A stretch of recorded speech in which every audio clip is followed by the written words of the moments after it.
Welcome to the 2021 Sloan Sports Analytics Conference Competitive Advantage Talks, presented by Kager, also known as Craft Analytics Group. My name is Emily Johnson, and I'm a first-year MBA student at MIT Sloan. It is my pleasure to introduce our presentation, Premier Lacrosse League, Using Data to Plan and Execute a COVID-Free Season. Please join me in welcoming our speaker, Rachel DeCecco, to the stage. Emily, thank you so much for having me. I'm really excited to talk about our COVID-free season in 2020 at the PLL. First, thought I would spend some time, for those of you who are not familiar, talking about the PLL, explaining a little bit about our history. PLL was launched in 2018 by Mike and Paul Rabel, backed by the Rain Group, CAA, Joe Tai, and additional investors. The league was created by and featuring 200 of the world's best lacrosse players, and really built as a vehicle to help lacrosse players become full-time athletes. This meant full-time wages, benefits, equity in the league, and royalties. This type of structure had never been done in the professional lacrosse space, and was really a key part of launching the league. So in 2019, we had our inaugural season, which is a tour-based model. So the PLL does not have hometown cities. We are 8 city agnostic teams that are all owned and operated by the league. Fast forward to 2020, we're planning our second season. And obviously, this is why we're here today, to talk about how our second season became a bubble series. One thing to note, in December of 2020, the PLL merged with Major League Lacrosse, which had been the only professional league in the space until 2018. So now the Professional Lacrosse League owns and operates all of the teams within professional lacrosse landscape. So first, I want to give an overview of the timeline and scenario planning of COVID-19. So in January, the middle of January, we made our formal announcement of our tour-based season, which would run June to August. In February, began monitoring the developing COVID-19 situation. Started having conversations with the NBA and other leagues to kind of understand what COVID-19 was about and consider the impact that it might have on us. We got into March and really started to realize what COVID-19 was going to do, not only to the sports landscape, but to the world in general. So we built and stood up a medical committee, which was comprised of physicians across multiple specialties, as well as PLL leadership. And quickly, the medical committee started to build and talk through potential scenarios for a 2020 season. And we landed on 5. First one being, we start on time, we go to the markets we plan on going to, business as usual. Second one would be that we start on time, but shift our locations based on prevalence and risk of COVID-19. Third scenario would be delay the season by a month and travel to locations based on COVID-19 prevalence and risk. Fourth scenario would be a delayed bubble tournament. So we'd run a bubble tournament in July, all of our teams on site at once, run through the whole season in a shortened time span. And the fifth was a cancellation of the season. And all 5 of these were very real scenarios with real implications. You know, we were a brand new league. We had 1 season under our belt. Knowing how important year 2 would be for us, there were real implications to the business here when we were making these decisions. I want to highlight the timeline here of how quickly decisions had to be made and how quickly then we had to execute. So as I mentioned, we announced our tour-based season in January. In March, made our final regular season weekend announcement. And then shortly after in March, we were all in New York City, the leadership team, and saw live time in New York. The NBA stopped mid-game. We saw the NCAA tournament shut down, and realized quickly things were not going to be as planned this season.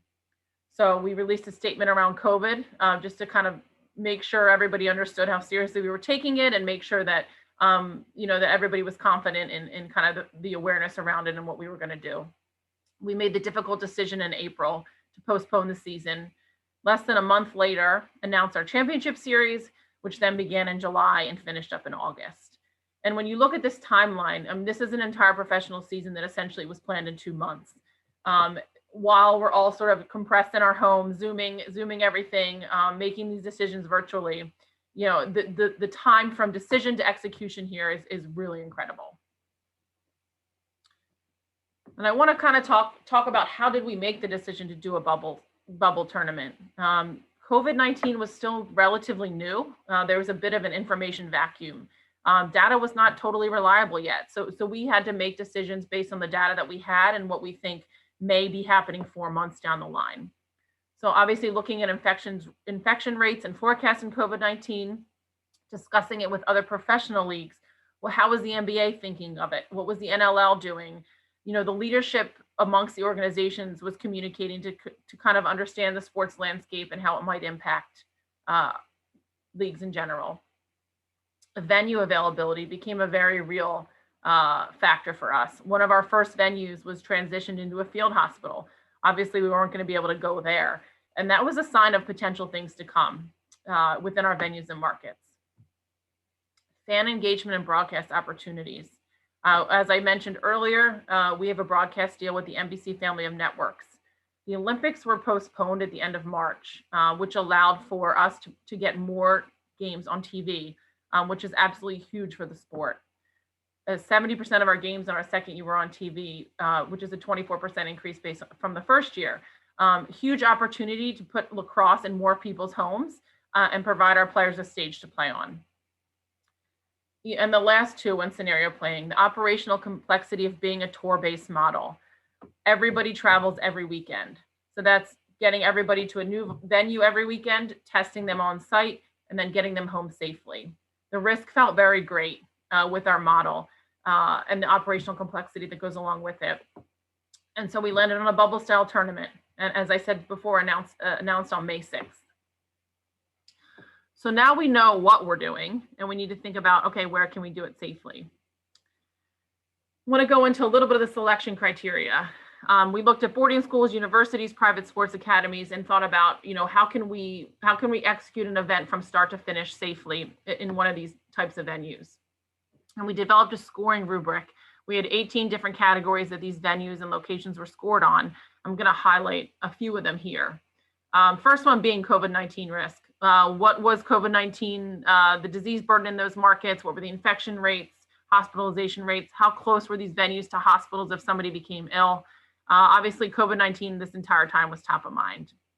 Travel requirements, how close were they to players? Could players get there safely? Could they drive? Did they need to fly? Could we charter buses? Just thinking through the effect that each location would have. And then you think about on-site once they're there, the amenities. These are professional athletes and we want to treat them as such. So did they have suitable lodging? Like, were the bathrooms shared? How many fields did they have? What were the dining options on site? Housekeeping, environmental services, and then performance-based amenities. So field space, weight rooms, training rooms, laundry and equipment. Once we were there, we could not leave. So everything we needed to have, if it wasn't on site, we'd have to build it when we got there. And that speaks to broadcast. We have this great relationship with NBC. We want to get lacrosse on TV as much as possible. So whatever venue we chose had to be able to meet those capabilities and make sure we could put on a top-notch broadcast. So diving in to a little bit to the COVID-19 impact and risk factor. So, we thought about travel was a huge part of it. How can we get everybody here safely? So we built a map of player hometowns and filtered it by flight time, type of travel, how would they get there? And quite honestly, early on, we were really worried about putting people on airplanes. COVID was still new. We did not know, was it safe? Would it be safe for people to get on an airplane and fly? So obviously we thought about, can we charter everybody? But then you've got to get them to the charter. We've got people, as you see in the map here, people are all over the country. So we relied a lot on our medical committee to kind of provide guidance on the air travel. And they indicated that air travel, while a risk factor, wasn't something that would prohibit us from running an event safely. So we thought about, let's charter some folks that we can. As you can see, a lot of our folks are in the Northeast. So maybe we can charter a larger group and then everyone else can kind of arrive individually through driving or flying. Then we thought about, obviously, the restrictions by state and county when we were deciding a venue. We worked with the venue operating teams and our operations team. Every day, a report was built around COVID-19 restrictions by state and county. They were changing so rapidly, and so they were varied so much across states. We really needed to keep our pulse on the restrictions so that even if we decided to go to a venue because it had all the amenities and we could get people there safely, if the state or county was not allowing sports teams to operate or people to travel in, we wouldn't be able to go there. And then the medical factors. Hospitalization rate would just give us an indication of the strain on the healthcare system within that county, and the infection rate, current disease burden in the state. As I said, we were playing this 4 months out, so we needed to look at the infection rate at that moment in time and really predict out, based on the data and the maps that we were building, what would it look like come July. And then population density. This was a key data point from our medical committee in predicting the future infection rates, number one. So how quickly would COVID spread within that area? And then the risk on site. We did have outside, at our venue, outside services provided by dining and housekeeping. So if the population was very dense within certain markets, those outside vendors were a much higher risk of contracting COVID. And as you see here, we landed on Zions Bank Stadium in Utah. Absolutely incredible venue. I just had checked every box for us. It had everything we needed. It had the amenities, state-of-the-art training facilities, plenty of space for us to separate our groups, keep everybody in their own little pods. Utah had a low disease burden, low population density, and we had a really strong relationship with the local sports commission and health department. They were excited about us coming. They kept us up to date on anything happening in Utah around COVID that we needed to know. So really had great communication there. And then lastly, the lab we used to test for COVID-19 was less than 5 miles from our venue, which was an incredible win for us. With the testing that we were doing and how quickly we needed results, it really just was incredible and had such an impact on the outcome. So diving a little bit further into testing, we watched, we were having discussions with other leagues. We could see some folks were testing everybody every single day. Was not an option for us given the fact that we're a startup and we just didn't have the ability to do that in our second year of operation. So we needed to think about how can we test everybody in a way that keeps everybody safe, but isn't required every single day. And our medical committee just really leaned in here and helped us understand you don't need to test everybody every day to keep them safe. And this is how we landed, and this is what we decided to do. So we were using the PCR spectrum test. So we did not use any rapid tests during our bubble planning. You could get the results quickly. And as I mentioned, the lab was close by, which allowed us to get the test to the lab quickly. And we talked about four testing points. One prior to arrival. So we mailed out tests to every single person attending and had them take them via Zoom. You had to test upon arrival and then go to quarantine in your room. You had to test after mini camp before any of the teams were socialized or interact with each other, and then testing upon exit, obviously to make sure that when everybody left the bubble that they were safe. This part here, I think, is a huge kudos to the players and staff and the medical committee, because there was a lot of places this could have gone wrong if a test didn't arrive on time, if a player didn't take the test correctly, if they didn't quarantine the way they were supposed to. Everybody really did their part, and with the combination of the medical data and the behavior of the people attending, I think it was just a huge reason for our success. So a little bit about the protocol here. So everybody was built into a social group when they arrived. So each team obviously was their own social group, but then we had an ops team, we had a media team, and then we had some broadcast folks as well. So we were kept within our pods, as we called them, the entirety of the event. So I would not, as an operations leader, be in with the media team or be with a team unless medically necessary, or we were doing something procedurally with them that we had to interact. So the key there was keeping the groups contained so that if somebody in my pod became positive, that we wouldn't have infected the entire event. So obviously everybody had to have their own space available to them. Everybody was in a face mask the entire time. And we had to, and I'll dive into this, but we had to logistically plan it so that these pods did not interact unless absolutely necessary. So a little bit on the COVID testing. So obviously, it was important for us to have a way to track. You've got 275 folks on site.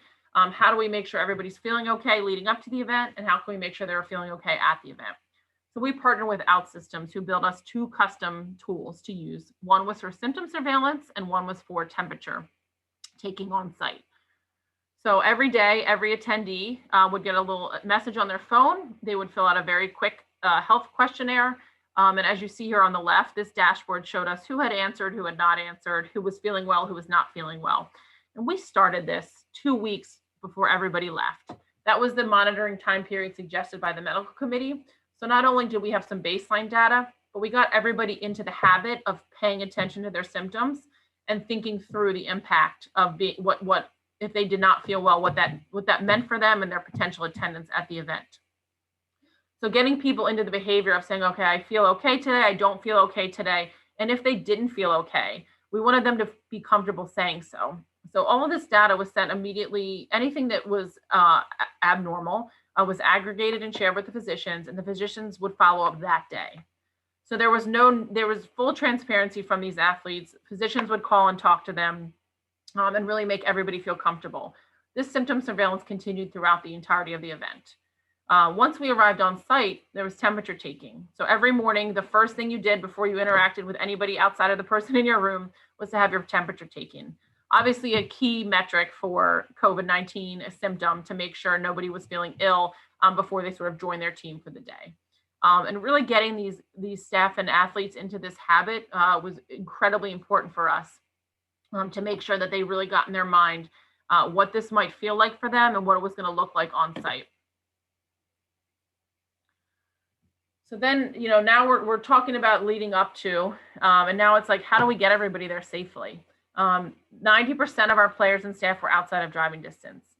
So we looked at a cost benefit analysis of everybody within 4 hours of Newark Airport, and we booked a charter for them. So that was 150 staff and players. About half the event would be coming on one airplane, which required 3 buses, 7 pickup locations from northern Massachusetts down to NYC. Huge logistical effort. So, one of the wins here, my roommate is the director of event operations on site, and she's up at 3 a.m. that day, making sure the flights are on time, making sure everybody's getting on their bus. Nobody arrived late to the charter bus and then late to the charter. And just incredible work by Courtney Ellis to kind of orchestrate all this. We had 100% of people arrive on time to their bus, to the charter. Really incredible numbers when you think about all the different pickup points and how we had to get everybody there safely. So once they arrived, we still had to keep them separate. So we had the West Coast folks arrive between 11 and 2, the East Coast folks arrived between 2 and 4, and the charter flight arrived at 4:30. So there was about 6 of us that arrived 3 days prior to the athletes' arrival. We took our arrival tests, we quarantined so that when the staff and the rest of the staff and players arrived, that we could put them through the initial process. So we processed about 250 staff and players on that arrival day, increments of 20 within their social groups, 15 minutes at a pop. So they would come off the bus or the charter bus or their own car. They would sort of get in this line that we had, they would get their test, and then they would go to their room. And we had to organize that by pod because, as I mentioned, we did not want people interacting with each other across pods. So it was a long, busy day, but really incredible work by the staff to get that done. So diving a little bit more into this logistics on site. So there's a lot of things to consider when you're planning an event in general, but when you're thinking about that we needed to have everything on site and within location restrictions, not being able to have people in the training room at the same time, not being able to people to have meals together. There was just a ton of coordination by the operations team. You see here on the right, this is just a sample of a daily schedule. So each team had their own color-coded schedule, so they knew when they needed to be where. So we just scheduled the buses, the meal times, practice, training room time, lift time. It was pretty incredible, what they were able to get done as an ops team. So there was obviously that day-to-day stuff we had to consider, but there was the other piece of it. So we want this to be, while we could do it the way that would have been probably most easy for the ops team, we wanted it to be right by the players and give them a good experience. This was something that none of us had ever gone through before. 3 weeks, basically quarantined in this bubble, away from friends and family, no fans in the stands. So how can we make this experience special for them while keeping them safe? So we build in downtime activities, meal variety, helping them deal with time away from family, knowing the impact that this could have on them, having sort of quarantined before they arrived, and then really being limited with their interactions on site.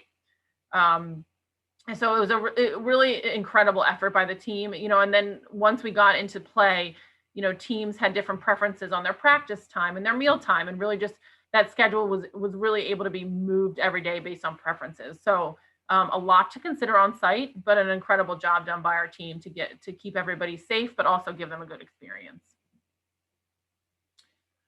How did we do it? We get asked that question a lot. Being the first group back that did it successfully with no positive COVID tests, no teams were knocked out ahead of time. And I think there's really 4 main things that we were able to do to have 737 negative COVID tests throughout the bubble. First one was communication. The leadership team talked daily. The medical committee, we met weekly. We had town halls with the players to help them ask questions.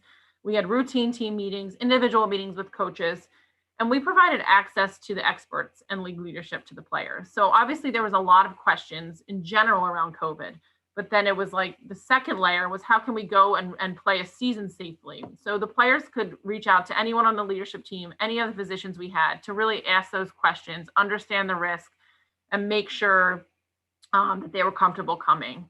I think that was a huge part of it. We were very transparent with the players about every step of the process, so they really bought in and could understand what was happening. Obviously, relying on data was a huge part of it. We had to select optimal testing processes based on our ability to test everybody, based on the fact that we're a touring model, so our athletes are all across the country. We had to look at many different factors with location and venue selection. I mentioned before, I think there was 18 different factors that we looked at when picking a venue. And then the logistics planning for best practices. COVID was still very new, so we didn't necessarily know all of the information we needed to plan it logistically. So we had to use best practices and the information that we had to keep everybody safe. And I touched on this a little bit before, but buy-in from players and staff. It just takes one person to really pierce the bubble. One person not quarantining the way they needed to, one person not following the mask procedures, one person not following the schedule.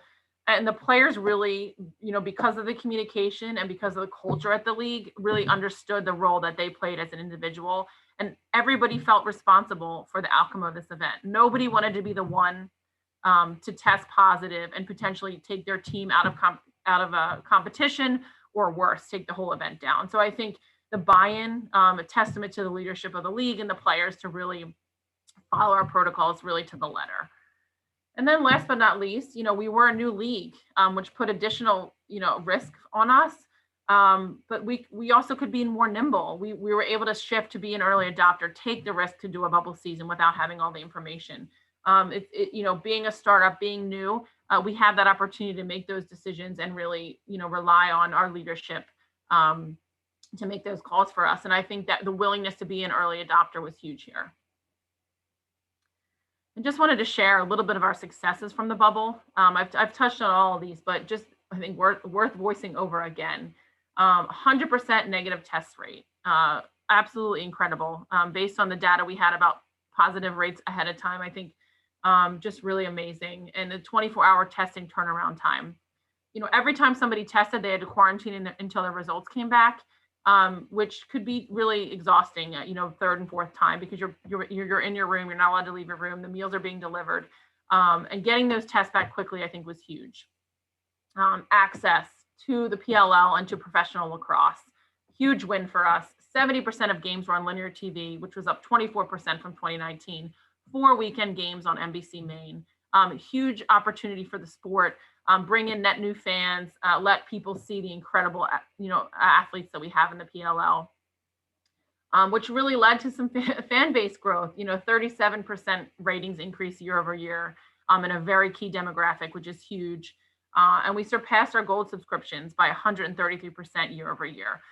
So just incredible growth in our fan base and more eyes on the sport. And then, our partners, we have great partners at the PLL, and we're able to bring in new partners throughout the 2020 season. So 59% growth in sponsor revenue, new sponsors were brought in. A sponsor reached out to us in the middle of the event. We were able to bring them in by the end of the event. And we sold out our championship series final inventory. So just a huge testament, I think, to the impact that getting back on field early and safely had on the league. So not only were we able to run a successful bubble season, but really set us up for long-term success, and excited to execute on year 3 here. Thank you so much for your time.